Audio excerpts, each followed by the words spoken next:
Public ఇక మా చెల్లె శకుంతల ఇయాలేం వార్త పట్టుకొచ్చిందో అరుచుకుందాం పాండ్రి. ఏం చేస్తున్నావే శకుంతల?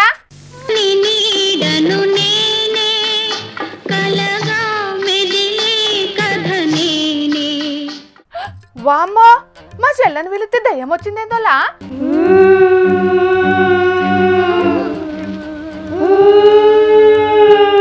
అమ్మో, ఎవరల్లా మీరు? మా శకుంతలేది? భయపడకు బాలా, కండ్లు పెద్దగా వేసుకొని చూడు జరా. మా శకుంతలే ఎందుకే గట్ల దయ్యం పట్టినట్టు చేస్తున్నా? దయ్యం పట్టినట్టు యేసుడు కాదు, నిజంగా దయ్యాన్నే పట్టినా. నేను 2 ఏండ్ల కింద జీవిడిచిన మీ ఊరు పుల్లక్క ఆత్మను. పుల్లక్కనా? ఆ లెవలు ఆయన మా చెల్లెని ఎందుకు పట్టినో? ఏమని చెప్పాలి బాలా, జీవిడిచిన ఎంతో మందికి పింఛన్ వస్తుందట. 2 ఏండ్ల కింద బకిడిదన్నిన నేను, ఆ కానించి నాకు పింఛన్ ఆపేసిరు. సర్కారోళ్ళు ఎన్నో ఆత్మలకు పింఛన్ ఇస్తారట. మరి నేనేం పాపం చేసిన, నాకెందుకు ఇయ్యరు పింఛను? 6 గ్యారెంటీలే చక్కగా అమలు చేస్తలేరంటే జీవించిన వాళ్ళకు పింఛన్ ఇస్తారా? పింఛన్ ఇచ్చేది భర్త తోడు లేనోళ్లకు, 60 ఏళ్ళు నిండినోళ్లకు, దివ్యాంగులకు కదా. అయినా నువ్వు పట్టేటందుకు మా చెల్లె దొరికిందా? HMTV వార్తలలో పనిచేస్తుందని తెలిసే మీ చెల్లె శకుంతల నించుకున్నా. ఇట్లన్నా నా బాధ 10 మందికి తెలుస్తుందని ఒక ఆశ. చూడు, తెల్ల చీర కొనుక్కోలేక అంచు చీర కట్టుకొని తిరుగుతాన్నా.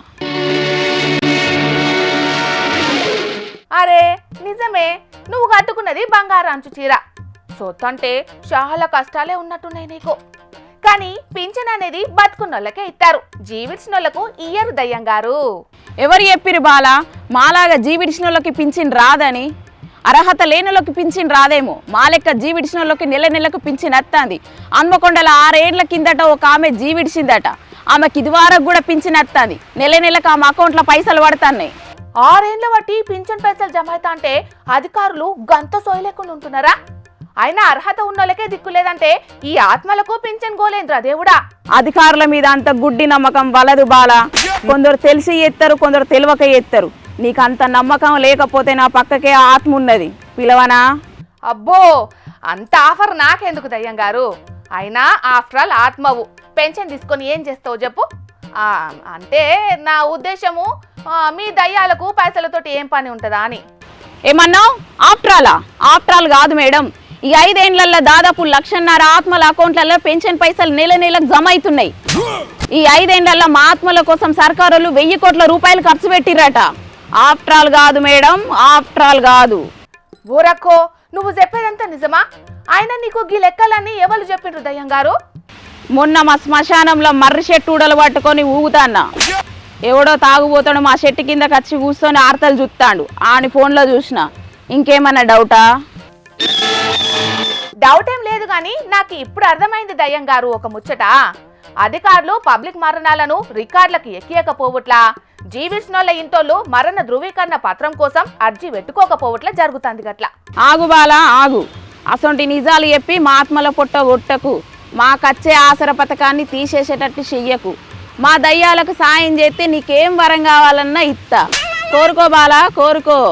సాయం లేదు, వరం లేదు. ఫస్ట్ నువ్వు మా చెల్లెని ఇడిచిపెట్టివో, పోతవా లేకుంటే శాసన గ్రంథాలు తెప్పియాలన్నా చెప్పు. వద్దు వద్దు వద్దు వద్దు వద్దు వద్దు వద్దు వద్దు.